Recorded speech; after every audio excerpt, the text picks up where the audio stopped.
Hello दोस्तों, मैं विकास exam मिंटा पर आपका हार्दिक स्वागत करता हूं। आज मैं फिर से एक नया सेट आपके लिए लेकर आ गया हूं, जो कि सेट नंबर 3 और सेट नंबर 4 है। ठीक है, ये रुक्मणी प्रकाशन BSSC CGL 4 का सेट है। और इससे पहले मैं सेट 1 और सेट 2 करा चुका हूं, और आज मैं सेट नंबर 3 और सेट 4 लेकर आया हूं। ठीक है, और इसमें हम लोग केवल जीके जीएस और करंट का जितना भी प्रश्न बनता है उसको हम लोग डिस्कस करेंगे। ठीक है, तो चलिए हम लोग एक नंबर क्वेश्चन पर चलते हैं। और आप लोगों को बता दें कि अगर आप लोगों ने चैनल को सब्सक्राइब नहीं किया है तो सब्सक्राइब कर दीजिएगा, और ये लाइक और कमेंट भी कर दीजिएगा, और ये शेयर भी कर दीजिएगा। ठीक है, चलिए हम लोग चलते हैं एक नंबर क्वेश्चन पर। तो क्वेश्चन नंबर 11 से शुरू हो रहा है। कह रहा है कि एक प्रभावी कोरियोलिस बल किस कारण होता है, बताइए।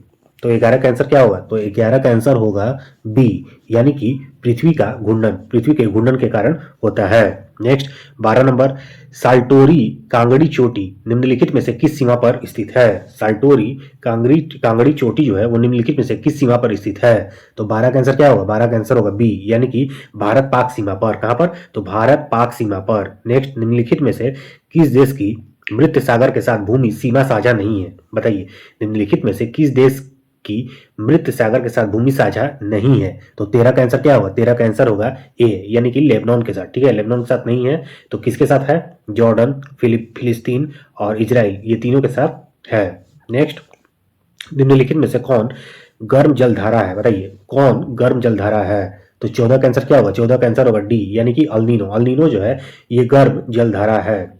चलिए आगे बढ़ते हैं हम लोग। ये 15 नंबर कहता है कि भौगोलिक दृष्टि से भारत का अक्षांशीय विस्तार क्या है? बताइए, भौगोलिक दृष्टि से भारत का जो अक्षांशीय विस्तार है वो क्या है? तो 15 का आंसर क्या होगा? 15 का आंसर होगा सी, 8 डिग्री 4 मिनट नॉर्थ से 37 डिग्री 36 मिनट नॉर्थ। ठीक है, 8 डिग्री 4 मिनट नॉर्थ से 36 डिग्री 6 मिनट नॉर्थ। ठीक है, चलिए आगे बढ़ते हैं। अफ्रीका महाद्वीप का सबसे अधिक आबादी वाला देश कौन है? बताइए, अफ्रीका महाद्वीप का सबसे अधिक आबादी वाला देश कौन है? तो 16 का आंसर क्या होगा? 16 का आंसर होगा बी, यानी कि नाइजीरिया। क्या? नाइजीरिया है। नेक्स्ट, निम्नलिखित में से कौन सी नदी बंगाल की खाड़ी में नहीं गिरती है? बंगाल की खाड़ी में नहीं गिरती है तो कौन नहीं गिरती है? तो 17 का आंसर होगा ए, यानी कि नर्मदा। नर्मदा जो है वो बंगाल की खाड़ी में नहीं गिरती है। ठीक है, चलिए आगे बढ़ते हैं।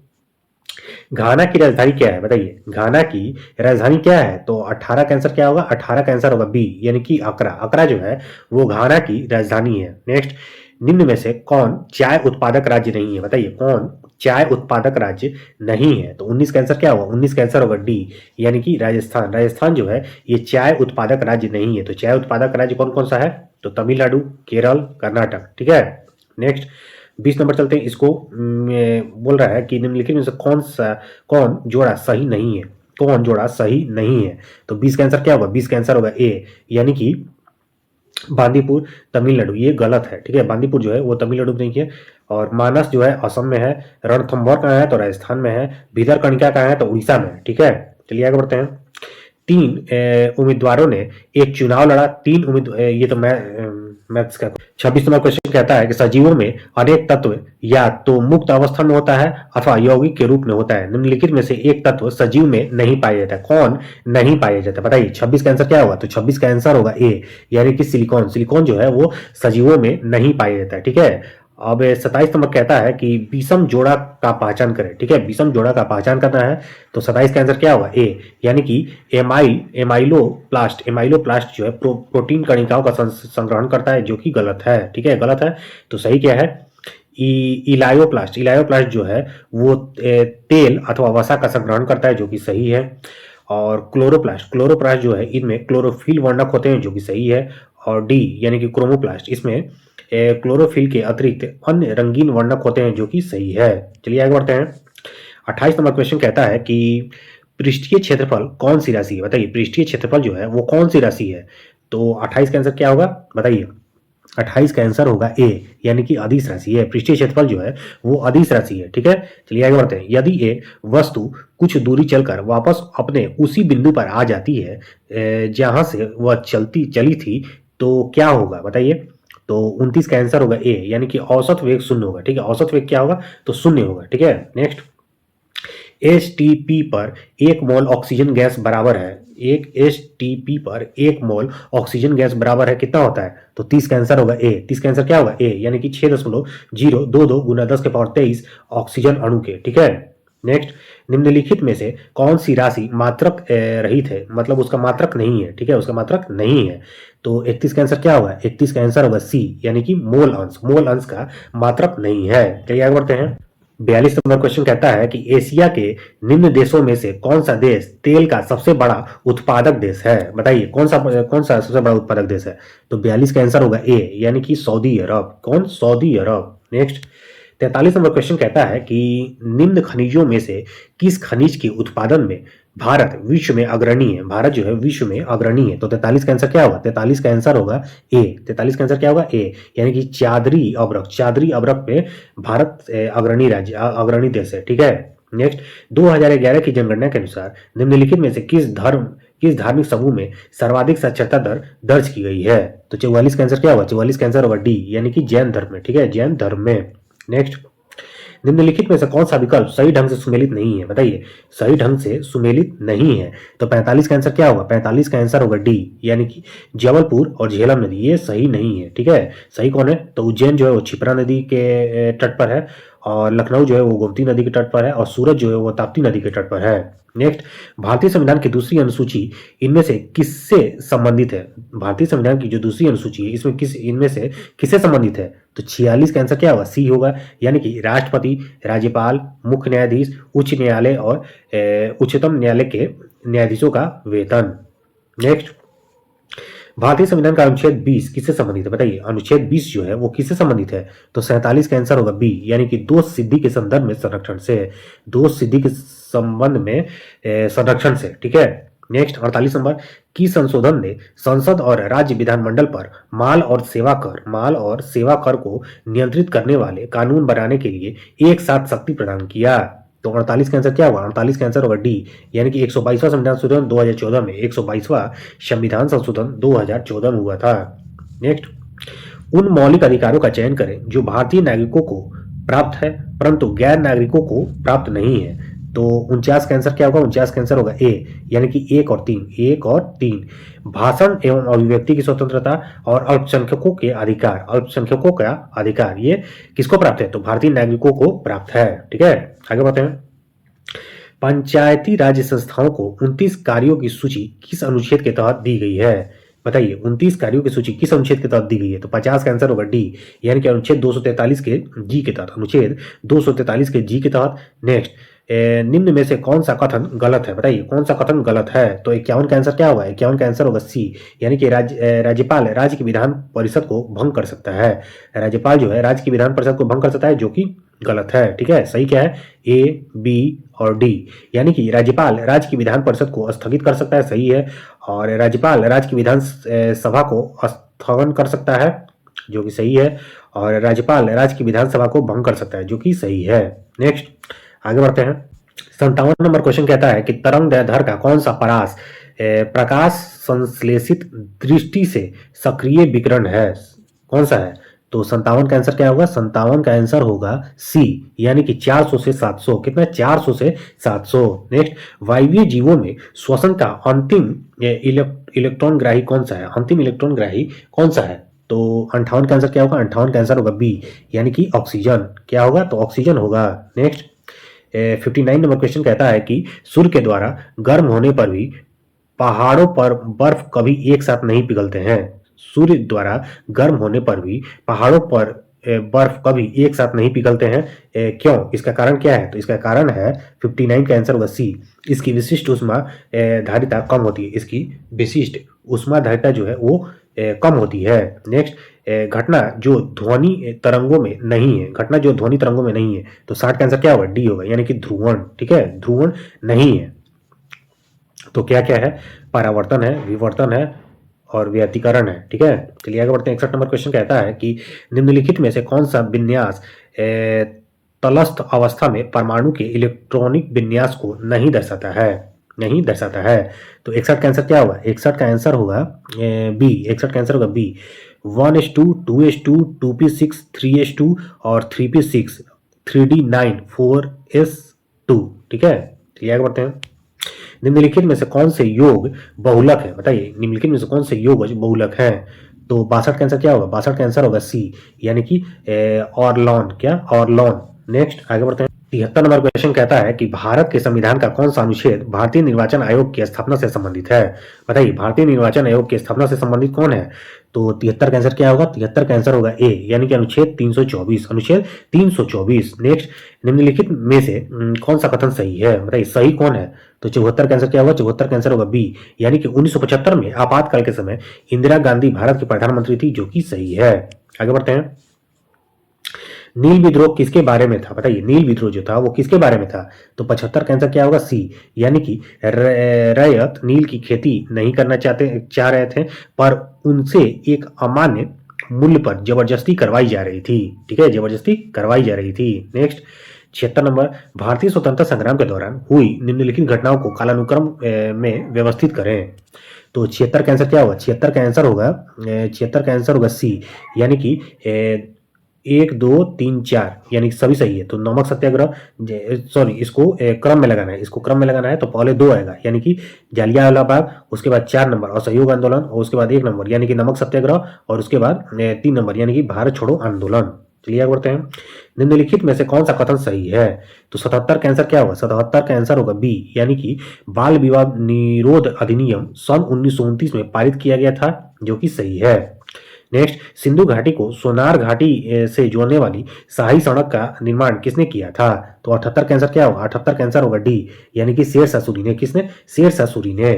नेक्स्ट, तीसरी बौद्ध परिषद किस शहर में आयोजित की गई थी? तो 79 का आंसर क्या होगा? बी, यानी कि पाटलिपुत्र में। कहां पर? पाटलिपुत्र में। नेक्स्ट, 80 नंबर क्वेश्चन कहता है कि निम्नलिखित में से किस ब्रिटिश नीति ने लोगों को जालियांवाला बाग अमृतसर में एकत्र होने के लिए विवश किया था? तो 80 का आंसर क्या होगा? 80 का आंसर होगा ए, यानी कि रॉलेट अधिनियम। रॉलेट अधिनियम। नेक्स्ट, प्रार्थना समाज यंग इंडिया, प्रार्थना समाज यंग इंडिया, लोकहितवादी, सत्य शोधक समाज, रहनुमाई मजदासन सभा के लिए निम्नलिखित विकल्पों में से सही संयोजन को पहचानिए। तो 81 का आंसर क्या होगा? 81 का आंसर होगा बी, यानी कि आत्मा ये प्रार्थना समाज की अगर बात किया जाए, प्रार्थना समाज की अगर बात किया जाए तो क्या होगा? तो प्रार्थना समाज की अगर बात की जाए तो आत्माराम पांडुरंग, और यंग इंडिया मोहनदास करमचंद गांधी, और ये लोकहितवादी गोपाल हरि देशमुख, फिर उसके बाद सत्य शोधक समाज ज्योतिबा फूले, उसके बाद रहनुमाई मजदासन नौरोजी फुरदोनजी के द्वारा ये सब प्रकाशित किया गया था। आगे बढ़ते हैं। उस ब्रिटिश गवर्नर जनरल का नाम बताएं जिन्होंने भारत में रेलवे का शुभारंभ किया था। बताइए, कौन किया था रेलवे का शुभारंभ? तो 82 का आंसर क्या होगा? 82 का आंसर होगा डी, यानी कि लॉर्ड डलहौजी ने शुरू किया था। नेक्स्ट आगे बढ़ते हैं। 88 नंबर क्वेश्चन कहता है कि एक ग्रंथि है जो आहार नाल से संबंधित नहीं है। बताइए, आहार नाल से कौन संबंधित नहीं है? तो 88 का आंसर क्या होगा? 88 का आंसर होगा बी, यानी कि एड्रीनल। एड्रीनल जो है अधिवृक्क की ग्रंथि जो है वो आहार नाल संबंधित नहीं है। तो आहार नाल से कौन कौन संबंधित है? तो अग्नाशय है, यकृत है, और लार ग्रंथि है। ठीक है। नेक्स्ट, 89 नंबर क्वेश्चन कहता है कि निम्नलिखित का मिलान कीजिए, सही विकल्प चुनिए। इसको मिलान करना है।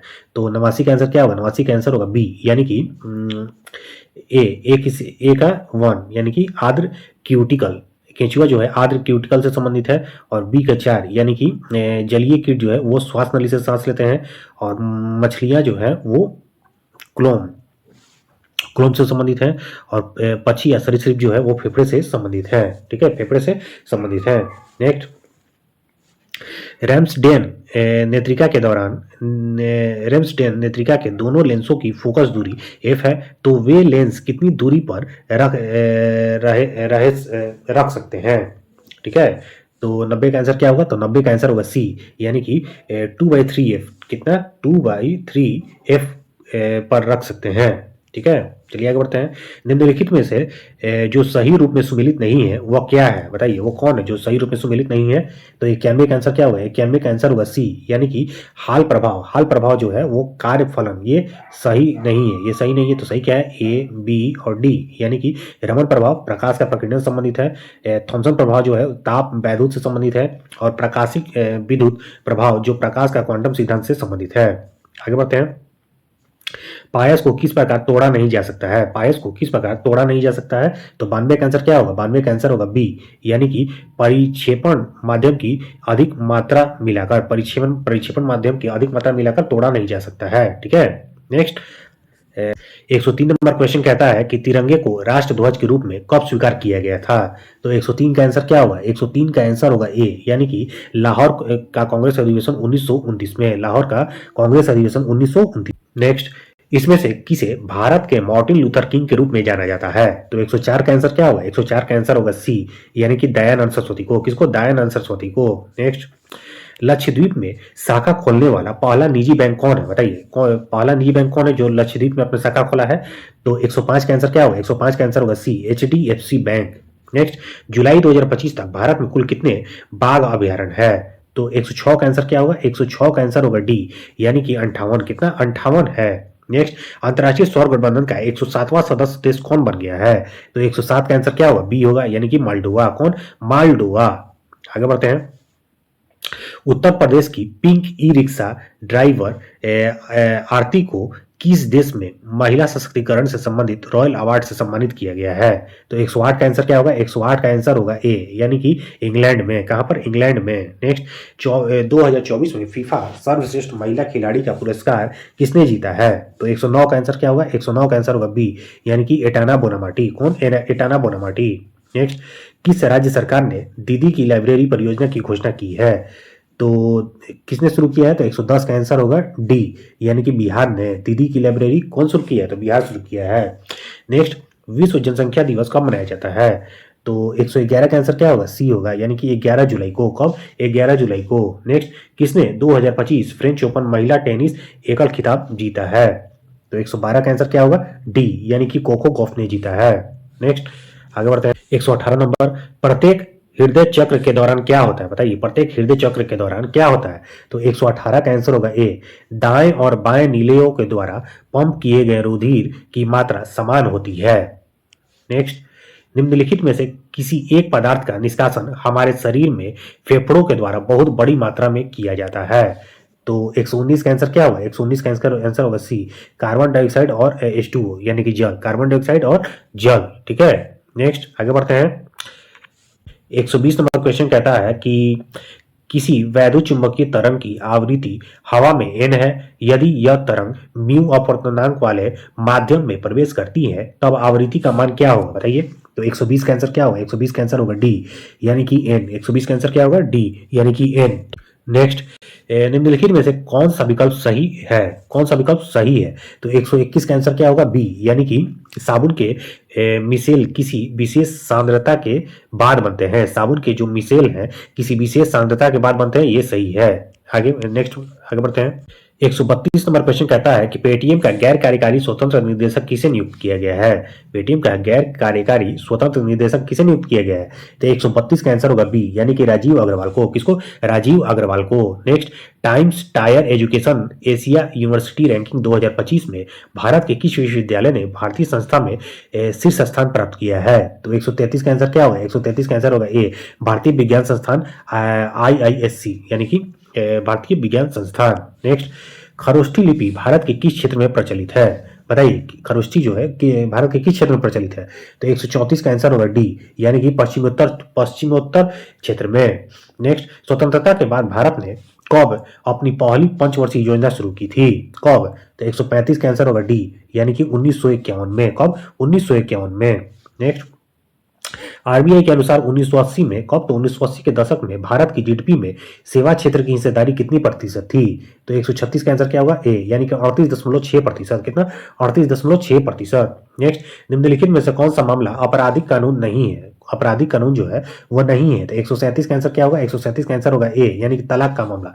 तलाक का जो मामला है वो आपराधिक कानून नहीं है। नेक्स्ट, बारबाडोस देश की राजधानी कौन सी है? बताइए, बारबाडोस देश की राजधानी कौन सी है? तो 138 का आंसर क्या होगा? 138 देश का आंसर होगा बी, यानी कि ब्रिज टाउन। क्या? ब्रिज टाउन होगा। आगे बढ़ते हैं। फ्रीडम इन एग्जाइल किसकी आत्मकथा है? तो 139 का आंसर क्या होगा? डी, यानी कि दलाई लामा का। किसका? दलाई लामा का। नेक्स्ट, भारत सरकार के द्वारा शुरू की गई निम्नलिखित योजनाओं को कालानुक्रम में व्यवस्थित कीजिए और नीचे दिए गए कूट से सही उत्तर चुनिए। तो इसको एक कालानुक्रम में लगाना है। तो 140 का आंसर क्या होगा? ए होगा। यानी पहले 4 आएगा प्रधानमंत्री जन धन योजना, उसके बाद 3 आएगा यानी कि मेक इन इंडिया, उसके बाद 1 नंबर आएगा सुकन्या समृद्धि योजना और उसके बाद 2 नंबर आएगा यानी कि अटल पेंशन योजना। आगे बढ़ते हैं। यूरोप के व्यक्तियों के द्वारा श्रीलंका के किस पर्वत का नाम बाइबल रॉक रखा गया है? तो 141 का आंसर क्या होगा? सी यानी कि बटाले गाला, ठीक है, बटाले गाला। नेक्स्ट 147 नंबर कहता है कि विषाणु तथा विरोइड में अंतर क्या है? विषाणु तथा विरोइड में अंतर क्या है बताइए? तो 147 का आंसर क्या होगा? 147 का आंसर होगा बी यानी कि विषाणु में कम आणविक भार वाला आरएनए पाया जाता है जबकि विरोइड में नहीं पाया जाता है। विषाणु में कम आणविक भार वाला आरएनए पाया जाता है जबकि विरोइड में नहीं पाया जाता है। एक नेक्स्ट, पसलियाँ कहाँ पर जुड़ी होती है? पसलियाँ जो है वो कहाँ पर जुड़ी होती है? तो 148 का आंसर क्या होगा? 148 का आंसर होगा सी यानी कि स्टर्नम पर। कहाँ पर? स्टर्नम पर। नेक्स्ट 149 84 PO 210 84 PO 210 का अर्ध आयुकाल 140 दिन है। विघटन होने पर 1.0 ग्राम पोलोनियम 1.0 ग्राम पोलोनियम 0.25 ग्राम रह जाएगा। तो 149 का आंसर क्या होगा? बी यानी कि 280 दिन। कितना? 280 दिन।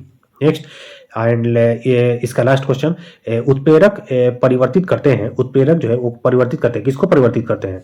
तो 150 का आंसर क्या होगा? तो 150 का आंसर होगा सी यानी कि ये अभिक्रिया की सक्रियण ऊर्जा को परिवर्तित करते हैं। ठीक है, तो दोस्तों ये सेट नंबर 3 का मैं फुल डिस्कशन करवा दिया और आप लोगों ने चैनल को सब्सक्राइब नहीं किया तो कर दीजिए।